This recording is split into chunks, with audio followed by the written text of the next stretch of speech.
আমরা তোমাদেরকে মুক্তি দেব, কিন্তু কেন দেব?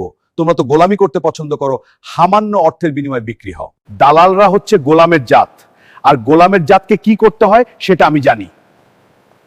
বিশ্বাসঘাতক দালালদের কিভাবে শায়েস্তা করতে হয় সেটা আমি জানি, আর সেটাই করেছি।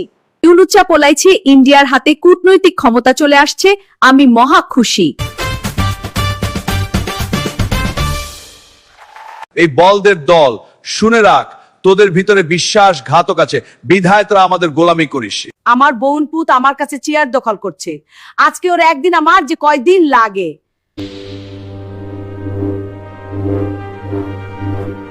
আমি গিয়াসউদ্দিন তুগলক, দিল্লির সুলতানি আমলের তুগলক রাজবংশের প্রতিষ্ঠাতা। আমি 1326 সালে বাংলার সুলতানদের দমন করে বাংলা জয় করি।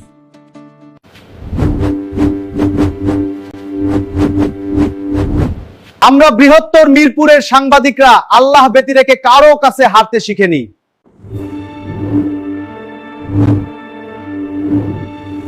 আমরা মিরপুরের সাংবাদিকরা জেগে উঠেছি, আমাদেরকে সুই দিয়ে গুঁতো দিলেই পাল্টা কুড়োল দিয়ে আঘাত করব। ভয় পেও না, মনে রাখবে সাহসীরাই জয়। অন্যায় ধ্বংস হবে যেদিন সব, সেই দিন হব আমি নীরব। যতক্ষণ বেঁচে থাকবো অশুভ শক্তির সাথে লড়াই করি বেঁচে থাকতে হবে। জেগে ওঠো জনতা, জেগে ওঠো বীর, জেগে ওঠো প্রতিবাদী, উঠাতন নতশির, উঠাতন নতশির।